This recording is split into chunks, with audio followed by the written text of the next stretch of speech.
సినిమాల్ని మనందరికీ అందించే creative genius, amazing director Sukumar గారిని మాట్లాడాల్సిందిగా కోరుకుంటున్నాము. హాయ్ అండి.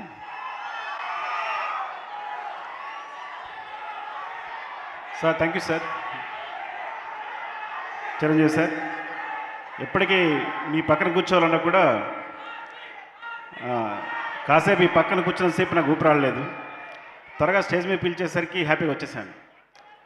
అంటే మీతో ఇలా కూర్చోవడం లేకపోతే ఇలా స్టేజ్ షేర్ చేసుకోవడం కానీ, చిన్నప్పుడు మీ సినిమా ఫ్లాప్ అయిందనుకోండి, మీరు నిద్రపోయేవారేమో కానీ మీరు ఇంకో సినిమా వచ్చి హిట్ అయ్యే వరకు మీరు నిద్రపోయేవాళ్ళం కాదు. సో అండ్ అలాంటిది మరి చరణ్ని మాకు ఇచ్చినందుకు థ్యాంక్ యూ సో మచ్. ఈ మొదటిసారి ఫస్ట్ టైం నేను బుచ్చి వచ్చి, సో అఫ్కోర్స్ నేను ముందు కథ విన్నా కానీ ఒక్కసారి చరణ్ ముందు వచ్చి కూర్చుని కథ చెప్పినప్పుడు కింద నేల మీద కూర్చుని బాస్ తీసుకుని వాడు చెప్తుంటే ఇద్దరం అమేజ్ అయిపోయాం. చాలా ముచ్చట పడిపోయాం. చరణ్ కళ్ళలో అయితే నీళ్ళు ఉన్నాయి.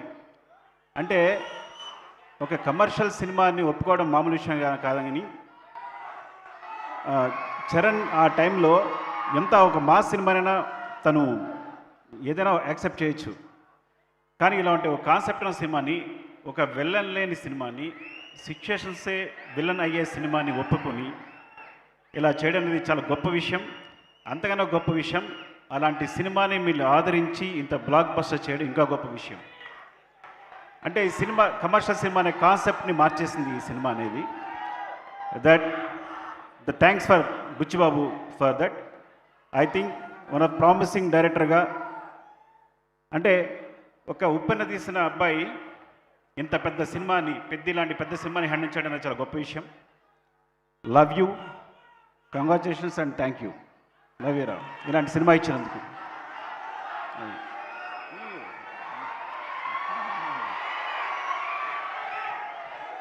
అండ్ చరణ్ చరణ్ చరణ్ అంటే ఒకటి ఇలాంటి సినిమాని ఒప్పుకోవడం, ఆ సినిమా కోసం తనకు కావాల్సినట్టుగా కష్టపడడం, మీరు ఒక బాడీని ప్రతి సినిమాని ప్రతి సీన్ కోసం తను కసిగా పనిచేయడం, ఇన్వాల్వ్ అయిపోవడం, కేవలం చరణ్ కష్టానికి తగ్గ ఫలితమే ఈ రిజల్ట్ అనేది డెఫినెట్గా. సో అంతా తన కష్టమే. సో అందరూ చరణ్ పొగుడుతున్నప్పుడు ఒక మాట అన్నాడు, డార్లింగ్ మొత్తం చరణ్ ఎంత బాగా చేశాడు, చరణ్ ఎంత బాగా పర్ఫామ్ చేశాడు అంటే తను ఒక మాట అన్నాడు, డార్లింగ్ ఇలాంటి కథ లేకపోతే నాకు ఎక్కడ అలా చేయగలను అని. సో అంత వినమ్రుడు. ఒకటి చెప్పాలంటే, చివరగా అందరికీ చుట్టుపక్కల తనతో తిరిగే వాళ్ళకి, కలిసి పనిచేసే వాళ్ళకి అందరికీ ఒక విషయం తెలుసు, మా చరణ్ బంగారం. సరే, అంత మంచి హృదయాన్ని ఎప్పుడు చూడలేదు నేను. అండ్ థ్యాంక్ యూ సతీష్ గారు, ఈ సినిమాని ఇంత దగ్గరుండి ఇంత కష్టపడి చేసినందుకు థ్యాంక్ యూ సో మచ్. మీరు ఐ థింక్ ఎంత కష్టపడ్డారు ఈ సినిమా సంబంధించి, ప్రతి విషయానికి సంబంధించి దగ్గర నుండి చూసుకుని చరణ్ ఇచ్చిన అవకాశాన్ని మీరు సద్వినియోగం చేస్తున్నందుకు థ్యాంక్ యూ అండి. Thank you so much. Love you. And my cinematographer Rathnavelu, my brother, thank you so much brother. ఈ సినిమాకి ఇంత మంచి విజువల్స్ ఇచ్చినందుకు, మా బుచ్చిని సపోర్ట్ చేసినందుకు. And our background hero Ishan, is like you are the hero back side from. Thank you, thanks for the movie Peddi. And నీకెవరైనా మర్చిపోతే specially Jagat Babu garu, my favourite person and performer. ఇలాంటి మంచి క్యారెక్టర్లో ఇంత బాగా చేసినందుకు థ్యాంక్ యూ సో మచ్. నేను అందరికీ థ్యాంక్స్ చెప్పాలనుకుంటున్నాను, పేరున థ్యాంక్స్. ఇంకెవరైనా మర్చిపోతే స్పెషల్లీ రెహమాన్ గారు. ఫస్ట్ టైం నేను బుచ్చి వెళ్ళినప్పుడు ఆయన మమ్మల్ని రిసీవ్ చేసిన తీరు, నేను బుచ్చిని ఇంట్రడ్యూస్ చేసినప్పుడు, ఆయన మొట్టమొదటిసారి సౌత్ ఇండియన్ సినిమా సెపరేట్గా ఒక సౌత్ ఇండియన్ సినిమాని కథ విని ఎగ్జైట్ అయ్యి ఈ సినిమా చేసినందుకు thank you so much sir. Thank you so much Rahman గారు.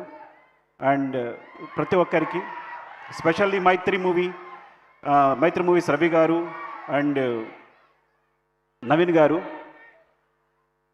థ్యాంక్ యూ ఈ సినిమాని యాక్చువల్గా ముందు నుంచి సపోర్ట్ చేసినందుకు thank you so much. Thank you all.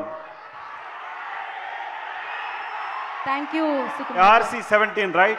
RC17.